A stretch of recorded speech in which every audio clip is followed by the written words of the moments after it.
Here is Kevin Newman. Hello, and thanks for joining us from Kandahar. It is never an easy thing to determine who is winning in war. As journalists, we're restricted in what we can cover, and because we're not soldiers, reluctant to dig in too deeply. But the most bloody 5 weeks for Canadian troops since the Korean War has Canadians paying attention to Afghanistan now and wondering, how is it going? To look for meaning in those deaths, I wanted to see that road. Military escort is the only safe way there. The farmers working the fields are often hired Taliban fighters, taking aim at a chopper. 3-2, this is India 3-3. We're departing GPW now for your location. Send Lockstad over. It doesn't look much like a road yet. It's almost 3 kilometers of cleared dirt only military vehicles can traverse. Not the smoothest ride, and the LAV needs heat-sensing equipment to look for Taliban fighters who might be hidden in the vines and brush. But someday, it could help Afghan farmers get their produce to market faster.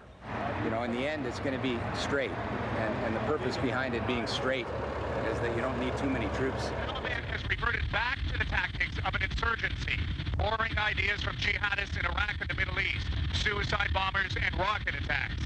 But even with the largest strategic victory, the second most senior commander of NATO forces in Afghanistan admits the overall battle right now is at best a draw. As of today, is this a war that NATO and its forces are winning? I think it's evenly balanced. In the future, we may have better perspective on how what happened in New York, Washington, and Pennsylvania changed the world. But as was so clear today, 9/11 at its core is about people. Just to update our viewers, we said that the American airspace had been sealed. Apparently all flights from around the world that are destined to Washington, D.C. or New York City are being diverted to Canada. What are we seeing here? The second tower, the second tower looks like it is collapsing. You are watching this picture live from New York City. The second tower has just collapsed of the World Trade Center. Let's listen. All right, we have just seen by far the single most significant attack on Baghdad. This does appear to be the beginning, as you have heard, of the Shock and Awe campaign. There's one window, if you look very closely over my shoulder here, that is darkened, and that is the window where the next pope will emerge from. Pakistan remains in a dangerous holding pattern tonight. Kamran Nazir was a young campus leader for Bhutto's party, proudly riding in the car with her. This boy, filled with hope for true democracy, now finds it too painful to speak. Do you see him as the change agent that you thought he was? Yeah, I think the most thing is sticking with what you believe.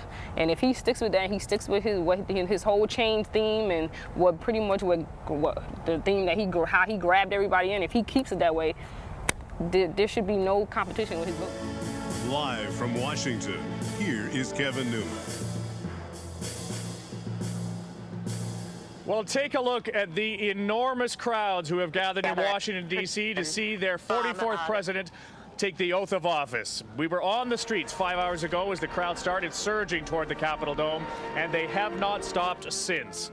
What you're seeing here is the largest crowd in the 233-year history of America, and it is gathered to witness their new president take the oath of office. It's the very same oath that U.S. presidents since George Washington have taken, but not since John F. Kennedy read it aloud, a day many of us were either too young or not alive to remember.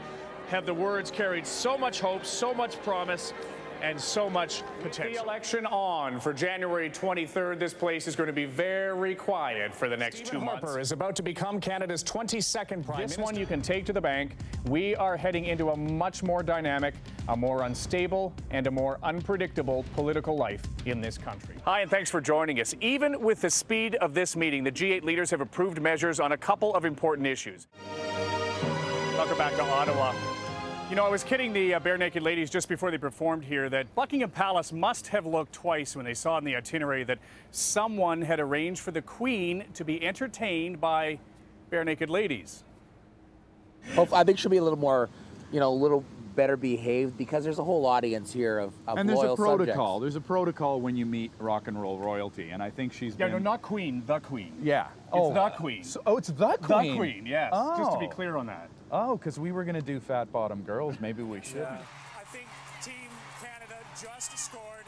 Let's go to a couple of shots and we'll show you what's going on just around the city right now as Team Canada has defeated Team USA to win the gold medal in hockey, this is Ontario House right now.